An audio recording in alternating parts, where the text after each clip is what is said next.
And Russell. Russell Crowe! My fiancé, Russell Crowe! What am I gonna do? Russell Crowe! All right. Okay, let him down easy. In fact, leave me his address, and I will send him a flyer for a free reading. It might help ease the pain. That is really nice of you. Well, I have his business card. I mean, he's a great actor. Oh, okay. Thank you, my dear. I hope to see you again soon. Thank you, Madame Sylvie.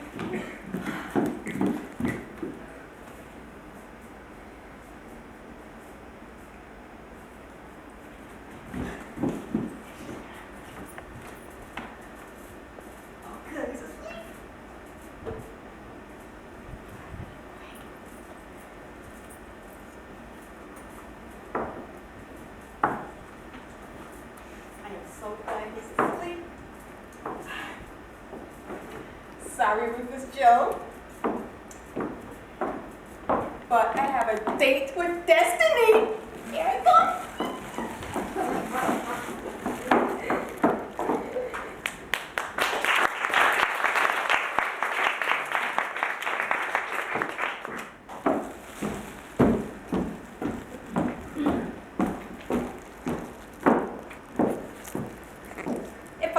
A bit funny, it's because I've been parked in a studio makeup chair for the past 6 hours and my fucking ass is numb. Anyway, welcome to the NBC Backstage Studio Tour.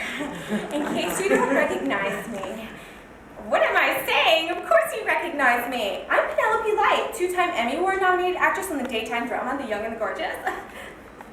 Anyway, if you're familiar with my What am I saying? As you are all familiar with my character of high school senior Savannah Singleton, you know that I was recently caught in the crossfire between Deanie, my psychotic war veteran boyfriend, and the Dr. Phineas Frick, who would have held the truth serum that would have made me back to Deanie on the feds in court. Not in real life, silly, on the show. Anyway, today's scenes focus on the Dr. Frick desperately trying to reconstruct my face in the cellar of his home operating room. I know, it's really scary. So, most people think that the life of a soap opera star is really glamorous. Well, far from it, my friends, far from it. What am I saying? You're not my friends. Forgive the term of familiarity. What was I saying? Oh yeah, the life of an ingenue of the afternoon consists of constantly learning lines, hair and makeup, trying on lots of really cute clothes, lots of unwanted sexual advances in the hallway, lots of unwanted sex in the dressing rooms, impromptu keg parties in the leading man's trailer if he's straight, impromptu pedicures and manicures in the leading man's trailer if he's not straight, plus an assortment of public appearances, you know, interviews, award shows, macrame, QVC hosting duties, clubs, jacuzzis, booze, wine, and maybe like 2 hours of actual acting. It's not as glamorous as it sounds. So that is why I've taken it upon myself to use the method in my characterization, to challenge myself and my fellow actors. Here is an excerpt from my award-nominated episode. Deanie, I swear, I never meant to cheat on you with Tyler. I only did it to save Sarah's baby who was gonna be taken away by my mom who's gonna run away with your dad. I know. Anyway, if you'll follow me to the hair and makeup, I'll show you that's where the real magic happens.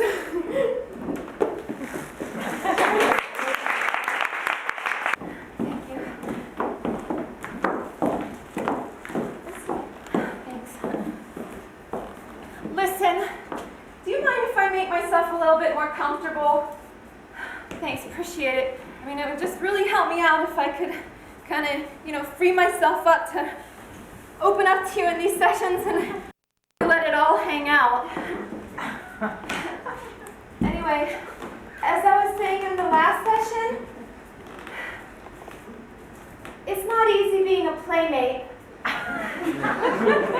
I mean, getting naked and posing spread-eagled in front of a bunch of Sweaty, horny, grabby crew guys who all stare at your tits and imagine doing you in a hammock on a deserted island. Well, okay, that part's not so bad. But the real challenge comes after the initial photo shoot. After the 6 months of waiting for your issue to hit the newsstand, that's when it gets infinitely more impossible. That's when you have to face the bitter reality of the situation and ask yourself, what the hell am I going to tell my grandparents? You know, when I was signing the contract, I didn't even think about it. I mean, okay, maybe a general sense of embarrassment and guilt swept over me at the time, and perhaps the inevitable thoughts of, you know, what are my parents going to think? But I knew I could handle them. I mean, they were products of the 60s. They'd have to understand, right? But Grandma and Grandpa, they're a whole another story. It didn't help that they were on their way to church when I initially decided to tell them, but I figured better to hear it from me than from Grandpa's barber or the neighborhood mail guy. And yet, I lost my nerve when I got on the phone with them. And after wishing them an early happy Grandparents' Day, I hung up without saying a word. I just couldn't. It would have broke their hearts. I remember feeling slightly nauseated as a cold bead of sweat dripped off my forehead and trickled down my face before making its way into the tan valley of my ample yet firm cleavage. That's how worked up I was. That's how scared I was to bring it up. I mean, they had worked so hard to maintain a level of respectability in their lives, and now their little Larissa was going to blow all that respectability right out of the water. I mean, how could I even begin to tell them that they were to be featured in a Playboy pictorial right alongside me? Ugh. Leave it to Heffman Company to dig up an old photograph of me standing between my proud, smiling grandparents the day I won an honorable mention in the Junior Miss Drum Majorette competition during the Rose Bowl parade the summer before I started high school.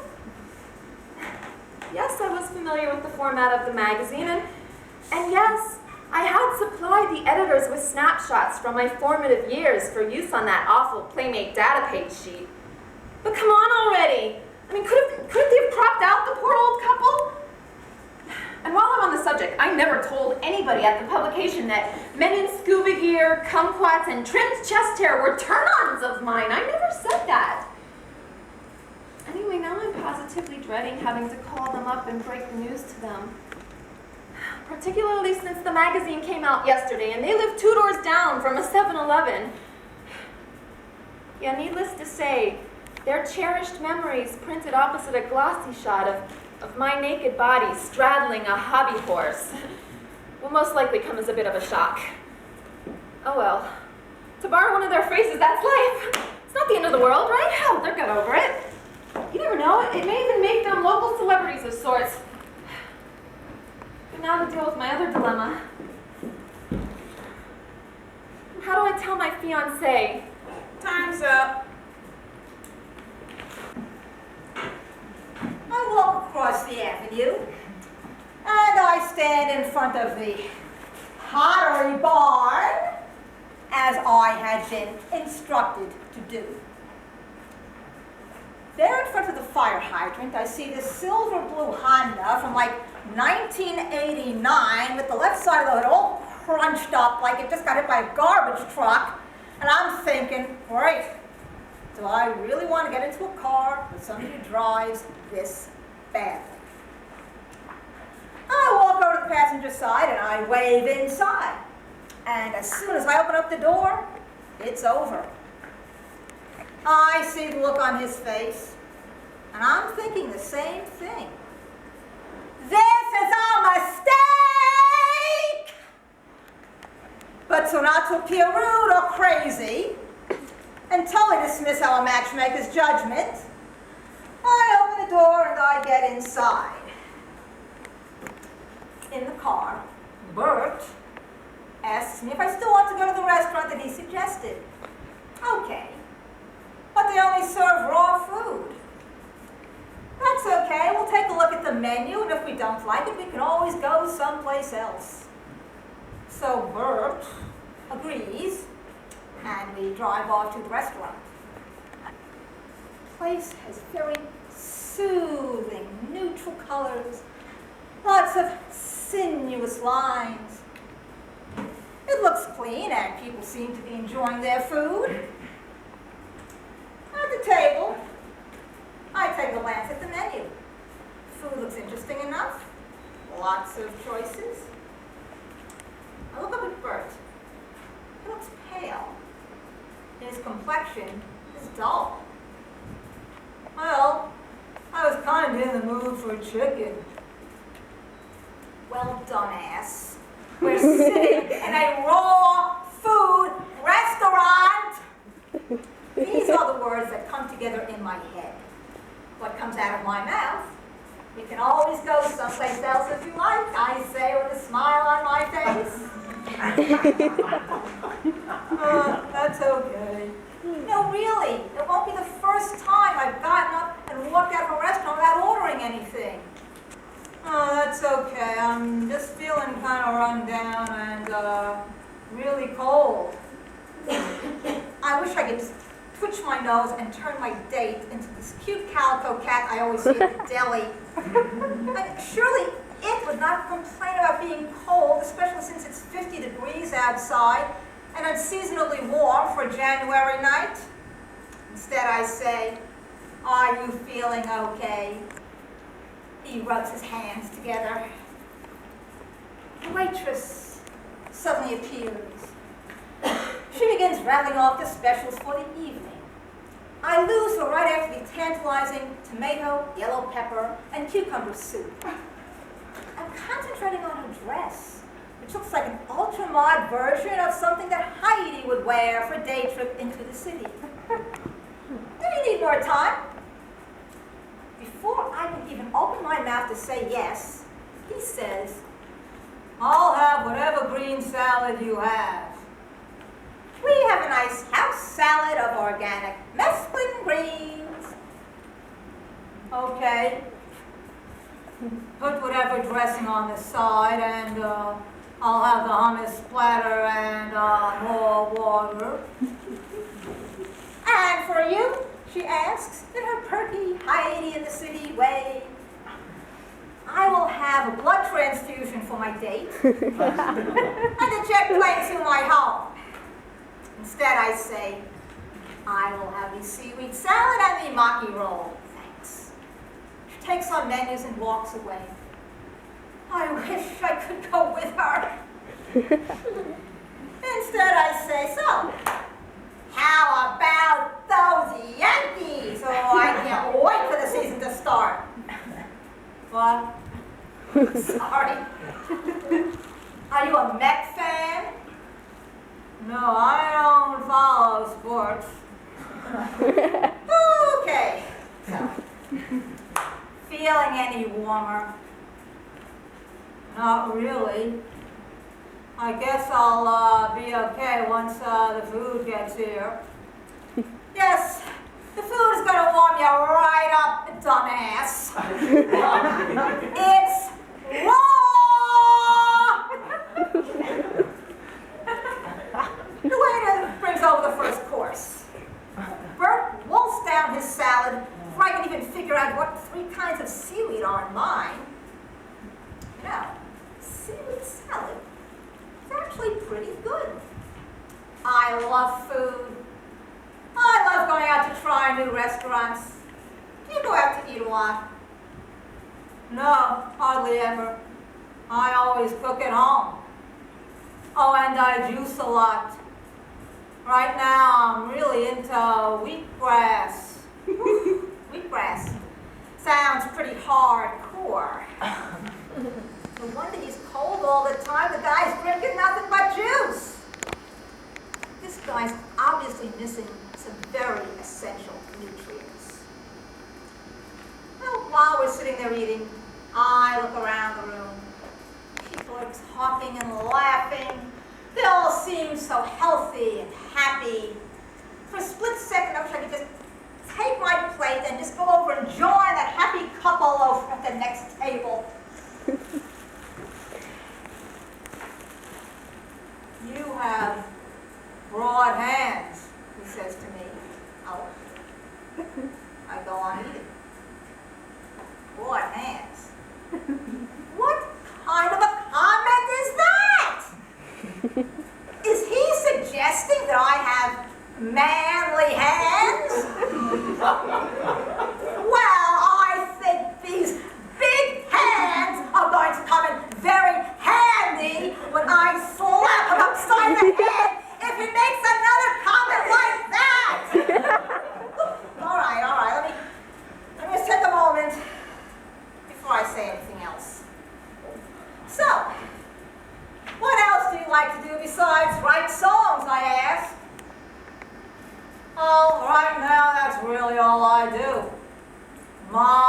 music is all I do. Music is just everything to me.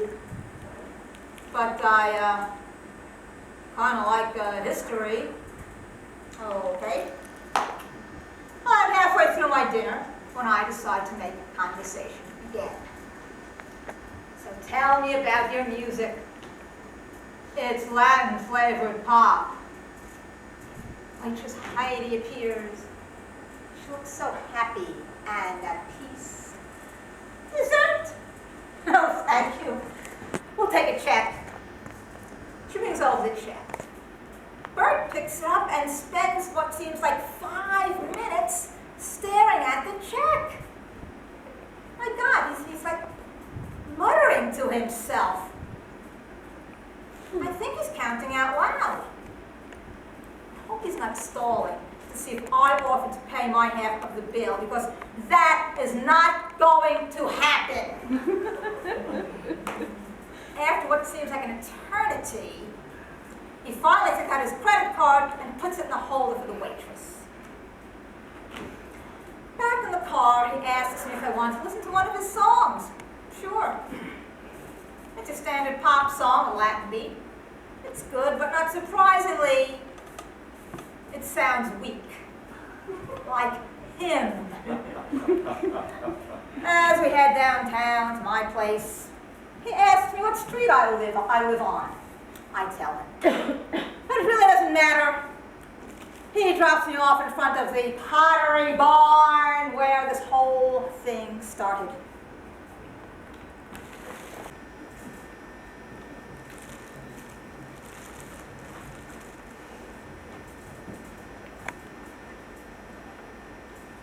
Is there something wrong with your drink? What? Oh, no, it's fine. It's closing time. I know, if you don't mind, I just want to sit here a few minutes more. Oh, I'm sorry. I thought you were my waitress. You look familiar. Have you worked here long? No. Oh. Well, guess I thought I knew you. What is that? A whiskey sour? Yeah. I used to love them, you know. The smell, the burn going down, a little after kick. Damn. First time I tried a whiskey sour was like 20 years ago. Want to hear the story? Well, anyway, we had this cast party after the spring musical. And well, most of the cast was juniors and seniors, and the boys threw the party had very liberal parents. I mean, not only did they serve liquor at the party, but they bartended for us as well. Guess they figured it was better if their kids drink in front of them than sneak off and get in trouble somewhere else. Well, their son had a crush on me. Donald was his name. Damn, Donnie made me try practically everything on the liquor cart. Well, the only thing that it didn't make me feel like puking was whiskey sour, so I had about 3 of them. Boy, was I wasted. Let's just say I woke up, still parked outside on front, half undressed and feeling like shit. So you didn't drive home that night? No, I must have passed out in the back seat. Well, anyway, my parents grounded me for about a month after that, and me and Donald went out for the next 2 years. That's what he ordered for me every time. He used to call me Sourpuss, which sounds offensive, but I thought it was sweet. I go visit him every weekend at college. Get wasted most of the time. I used to drink a lot back then. What made you stop? Then we, what? I said, what made you stop? It's not important. It's not. No, it's not. Really? Thank you.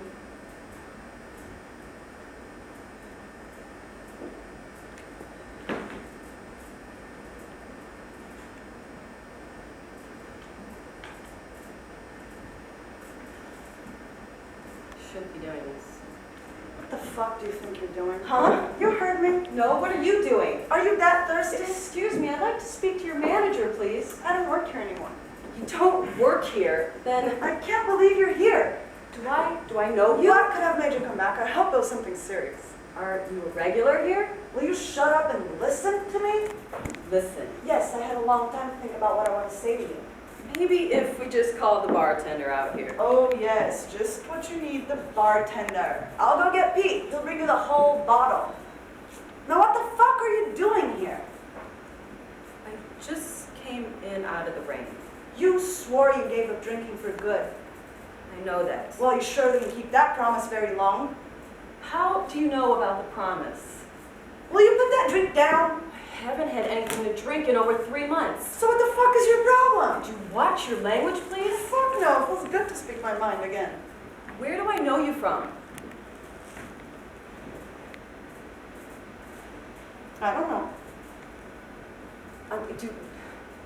Are you from the group? No, I met you at the meeting? not like you went to many of them anyway. Well, then what are you doing here? Well, let's just say I'm here to send you home before you screw up somebody else's life. Where do I know you from? We've run into each other before. I don't remember. And how do you know so much about me? Let's just say I've been watching you. Watching me. Yes, ever since that night. That night. May 14th, 3 months ago. You know? Of course I know. Were you there? Yes. Well, I don't know what you think you saw, but I didn't see much of anything. well, that's good, because I don't think you have all the facts straight. I didn't do anything wrong that night. It was raining, worse than right now, but I was driving very carefully.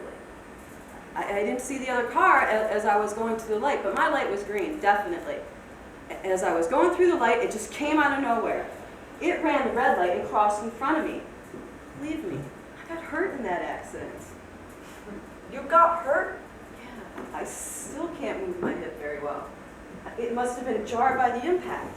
Yeah, so then what happened? Well, after I regained composure, I looked through my windshield, but I couldn't see very much. Did you even get out of your car? Well, it was raining, but I looked over, I saw the girl in the driver's seat was moving, so I figured she was okay. Anyway, it was her fault, and I didn't want to get my insurance company involved, so I left. But I at no time was at fault. It was her. She was driving erratically. I think she was drunk. Yeah, in fact, she was drunk, and I didn't want to get my insurance. I didn't want to get her in trouble, so I didn't call the police. So she was drunk. Yeah, she was weaving like crazy. You know, I didn't notice any witnesses out in the rain that night, and there were no cars and houses in sight, so I don't think I exactly believe your story of seeing something. I mean, just exactly what do you think you saw? I told you I didn't see much of anything. Really? Really. But I felt a lot. Felt? Oh, God, no. Yes. You? Wait a minute, are you okay? I think it's a little late for you to worry about that. Did it hurt? Well, it didn't tickle. Still? I'm not in any pain right now, if that's what you're asking. That's good, because I've been thinking about that night a lot myself. Oh, have you really? Yeah, my hip was bothering me, so... And that's why you're in here? Yeah, I just wanted to get my mind off the whole thing. Let me buy you a drink. I don't drink anymore. Oh, I see. What do you see? You don't drink anymore. But you were drinking that night, right? Oh, you hypocrite! You were the only one drinking that night. Shut up, listen to me. I've been waiting a long time to tell you my version of the story. First of all, it was not raining that bad. Second, your lights were off, not mine. And third, you ran the red light. You ran the red light because you were drunk. Shit-faced. Smash. It's not true. Oh, that is not true. Look me in the eye and tell me that's not true. Some club soda. And at least 5 whiskey sours. 5, no. 5 whiskey I sours. said I wasn't drinking.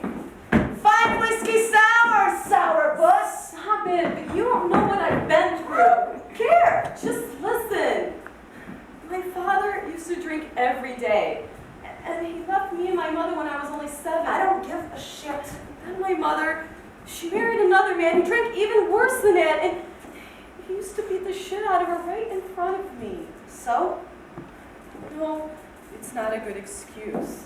My whole family is made up of alcoholics. And my best friend drank herself to death. I have been trying. I really have. You gotta believe me. Not one drop has passed my lips since that night. I don't know why I'm in here. It was a mistake. Well, that's an understatement. Listen, I think that You should leave? Yes, me too, but not quite yet. You made a promise to yourself that you obviously couldn't keep. Now I want you to promise me something. I haven't touched one drink since that night. Well, neither have I. I haven't touched anything since that night. What? After you sped off, I passed out from the concussion and I haven't woken up since. What? What are you talking about? You were standing right here. Am I? This is crazy. If you'll Sit down. I have to go. What are you doing, running away again? Get your... Why can't I feel your hands on me? I told you. You're not... Dad, not yet. Though my father's starting to pray for it. Don't say that. Don't worry, my mom won't let him do anything like that. She still has faith. To tell you the truth, so do I. I still want to see my boyfriend Jared and get married and have kids, you know? Kids that I won't screw up like your parents screwed you up. I even want to come back and work here. Don't ask me why. I like the people, and Pete was always so cool. You know, I even like you in your stories. Though you never left me more than $1 tip. Oh, no. Nikki. Hi, Joanne. Oh, my I God. cannot believe you remember my name. I should have gotten out, and I should have helped you.